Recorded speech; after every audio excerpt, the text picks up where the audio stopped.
Goa murder case, जहां एक मां पर ही अपने 4 साल के मासूम बेटे की हत्या का आरोप लगा है।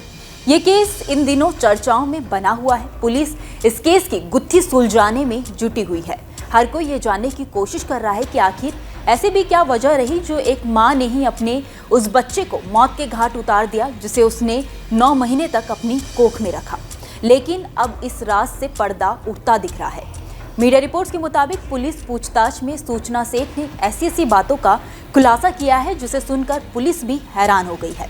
बेंगलुरु के एक स्टार्टअप कंपनी की सीईओ सूचना सेठ अपने पति से काफ़ी ज़्यादा नफरत करती थी और इसी नफरत के कारण उसने अपने सगे बेटे को जान से मार दिया।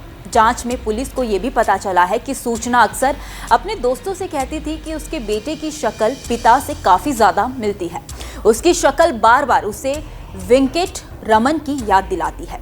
पुलिस को जांच में इस बात का भी पता चला है कि रमन ने सूचना को फ़ोन किया था और उससे कहा था कि वह अपने बेटे से मिलना चाहता है। उसने रविवार को समय बिताने के लिए बच्चे को बेंगलुरु में अपने घर लाने की बात कही थी, लेकिन सूचना ने रमन के घर जाने से इनकार कर दिया। उसने रमन से बेंगलुरु के एक पब्लिक प्लेस पर मिलने के लिए कहा, जिसके बाद रमन ने सूचना का काफ़ी ज़्यादा इंतज़ार किया, मगर वह नहीं आई। रमन ने उसे कॉल, मैसेज और ईमेल करने की कोशिश की, लेकिन कोई जवाब नहीं मिला। सूचना बच्चे को लेकर गोवा चली गई। इसके बाद रमन काम के सिलसिले में इंडोनेशिया चला गया। गोवा आने के बाद सूचना ने एक सर्विस अपार्टमेंट में अपने बच्चे की हत्या कर दी। वहीं हत्या से एक दिन पहले रमन ने बेटे से बात करने के लिए सूचना को वीडियो कॉल की थी। उस समय सूचना ने कहा था कि वो अपने बेटे से मिल सकता है, लेकिन इसके अगले ही दिन उसने बेटे का कत्ल कर दिया और फिर लाश को बैग में भर दिया। अपना अपराध छुपाने की कोशिश की, हत्या के सबूत मिटाने की कोशिश भी की गई, लेकिन पुलिस ने सूचना को आखिरकार पकड़ लिया।